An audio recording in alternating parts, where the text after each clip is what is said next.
Good afternoon. Today's book is Life 3.0 by Max Tegmark. This book is about artificial intelligence, or AI for short. Max starts out by explaining what he means by Life 3.0. He kind of looks at life as having two different factors. The first being whether or not a life form can improve itself in its own lifespan, gain intelligence, gain skills, or whatnot. The second element is whether or not that life form can improve its own biology in its own lifetime. So if you want to start out from Life 1.0, these are things like bacteria. Now bacteria obviously cannot improve itself in its own lifetime by going to school or things like that. It cannot get smarter. It also cannot really change its own biology in its own lifetime. It can change its own biology over thousands of generations due to mutation and adapting to its environment, but it can't do it just like that. So Life 2.0 then is us. We can actually improve our own intelligence in our own lifetime simply by learning. Imitate our parents, going to school, going to college, listening to audiobooks, but we can't really improve our biology very much. It's not like I can go down to Walmart and buy a second brain and plug it in somehow. However, that's exactly what Life 3.0 can do. As an artificial intelligence can improve itself through learning, which is something that computer scientists have made some pretty big breakthroughs through in the last few years.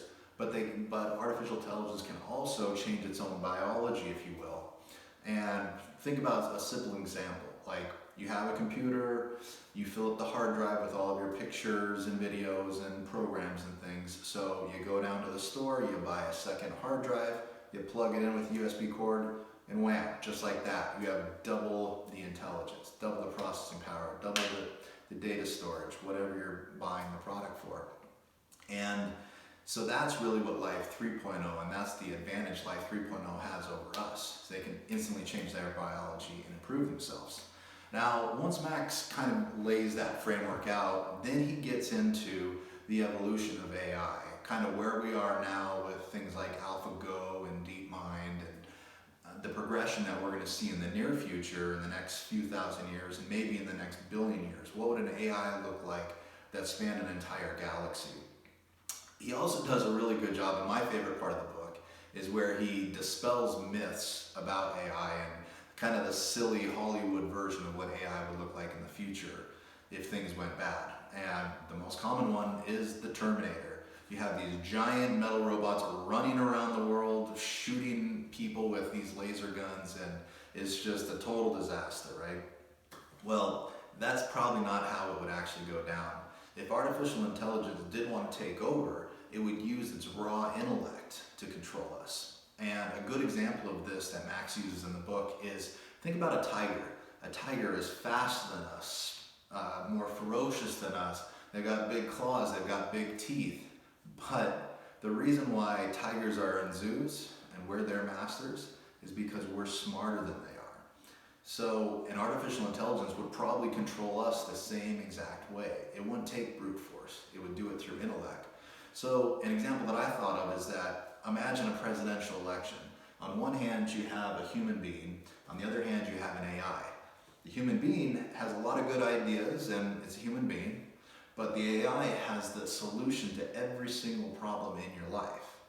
So obviously some people are going to vote for the AI. And let's say, for example, that people aren't comfortable with a computer running their country or the world, which is obviously a valid concern. All the AI would do is just find a spokesman, another politician to be their puppet and speak for them. So the AI is actually still in control, even though they have a human face. So that's just one example of why AI could become dangerous. And if Max kind of recognizes a lot of these different situations in his book, and that is actually why he started the Future of Life Institute.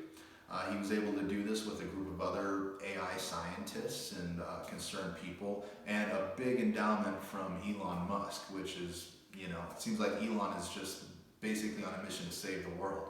So this institute looks at AI in a positive light and recognizes that it can help all mankind, but also recognizes the fact that this technology could be looked at as a weapon of mass destruction.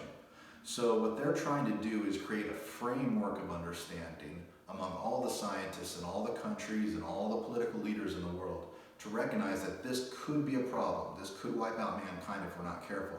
So we need to think through the different steps and different regulations we should develop to kind of move AI in a path that's beneficial to all mankind. So if you're looking for a book about artificial intelligence that is going to kind of lay out the framework for you, walk you through some really interesting examples, and then also talk about the actual dangers that AI could pose, then this is definitely the book for you. My name is Aaron Cedino. Thank you for listening to my book review. Have a good day.